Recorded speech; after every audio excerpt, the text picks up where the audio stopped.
Have you heard of everything but the kitchen sink cookies? They're like the fun aunt of regular chocolate chip cookies. Super warm, delicious, gooey, but have a fun, salty and sweet twist.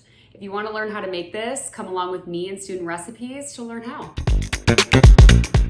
Today we're going to be making one of my favorite dessert recipes. It's called everything but the kitchen sink cookies, and that's because you are quite literally throwing in everything but the kitchen sink. These are delicious because they're soft, really satisfying. They have both a sweet and salty edge to them with some fun ingredients, and this is everything you're gonna need. When you're first learning to bake, I like to stick to very basic ingredients, so I'll start with those first, and then we can sort of talk about why this recipe is so fun. Every cookie recipe is gonna require some kind of flour. So we have just all-purpose flour, really cheap, easy to get from Trader Joe's, for example. And then I have brown sugar, white sugar. Both of them kind of create a richer flavor, and the brown sugar is what gives it that signature like chocolate chip cookie taste. Baking soda is usually used in cookies that have like a softer texture. Butter, of course, salt, eggs, and vanilla extract. So that's kind of your basic cookie recipe, and you can make just chocolate chip cookies using those ingredients. However, to make it the everything but the kitchen sink cookie, we're actually gonna throw in some pretzels that I have here, white chocolate chips, regular chocolate chips, and butterscotch. So it's gonna be a ton of sweetness and a ton of flavor that really complements that salty twist that you get from the pretzel twist, pun intended, and the salt in the cookie itself. So let's get into it. We're gonna start by making the dough and throwing everything in. Our oven is preheating to 375. However, one tip I'm gonna give is that I'm definitely gonna put this dough after I make it into the fridge so that it can set and sort of chill. And the reason for this is that it will bake out to a much fluffier cookie. And there's a lot of science behind that I'm not qualified to explain, but in my experience, it's worked out for the best. So first, obviously, we're gonna put our butter and sugar into the bowl and then blend that together into sort of like a whipped butter consistency. My butter has been sitting out for about 30 minutes to just sort of soften up so that this is easier to do. Don't forget to like and follow for more things like this. We have all of our wet ingredients in here. To the butter mixture, I added vanilla, 2 eggs, salt, and we're gonna blend this up. These are all of our wet ingredients. This is the consistency that you're looking for, nice and whipped. You don't want to over scramble the eggs since you added those in the last step.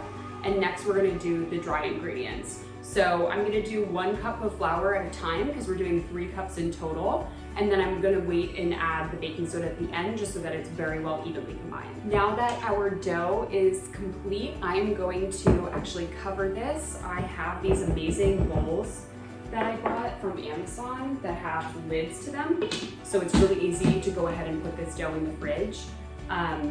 This is important because like I said, it's gonna solidify our dough. It's gonna help it bake out to be much gooier and more rich and delicious. And then I'm gonna come back and show you how to add all of the toppings to this recipe. While our dough is chilling in the fridge and our oven is preheating, we're gonna get all of our fixings ready for these amazing cookies.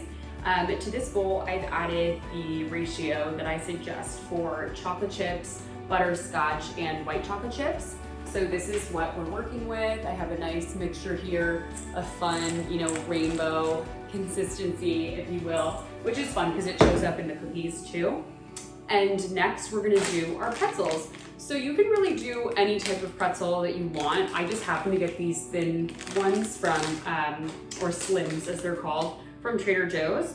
So what I'm gonna do is I'm gonna take a Ziploc bag. You can take something similar or do it right in the pretzel bag, but I have enough left that I'll probably eat as a snack separately. I'm just gonna add about that much to a Ziploc bag. And we're gonna pound this out and get out some of our anger to break it into little pieces and add that to the chocolate chip mix so we can add it to the dough. So I'm gonna seal up the bag. Make sure you seal it up really well because you don't want your pretzel pieces to start flying around all over your kitchen.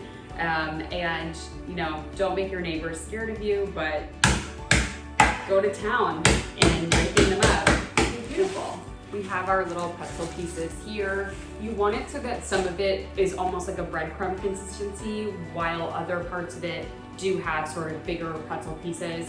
Because when you bite into these cookies, a big part of it that I love is the texture and crunch that the pretzels add, in addition to like that salt flavor. So I would say that this is definitely a good consistency. So I'm gonna add that to our bowl of chocolate chips. This is where the magic gets made. We have our freshly chilled cookie dough, and it smells amazing. And we have all of our toppings. So I'm gonna go ahead and dump it all in, and it looks like it's gonna be amazing. And I'm gonna stir this really well. Next, we're going for assembly, but also presentation. So I'm gonna go ahead and take a nice glob of dough that we have here and form it into a little ball. Since it's nice and cold, it should stay together pretty well.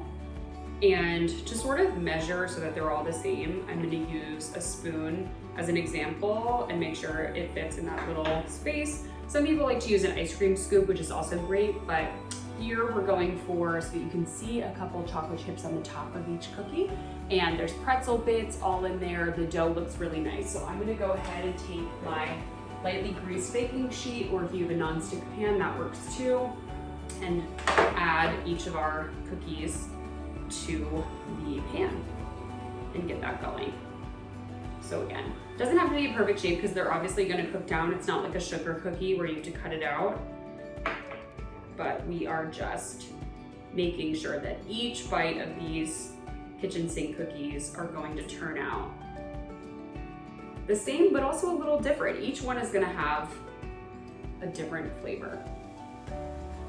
I was able to fit 8 cookies on this one baking sheet, so I'll probably do 2 at a time to get 16 cookies and show you the end result. However, my oven can be, a little finicky. It's like a mini oven in my New York City apartment. So I'll give you a range of how long to bake them for. The idea is you want to give them a little time to bake and puff up, but not overcook, because we want that gooey center as well. So yeah, I have these, and as you can see, I do have some leftover dough here. So what you can do is you can actually freeze all of this leftover dough if you only want 8 or 16 cookies.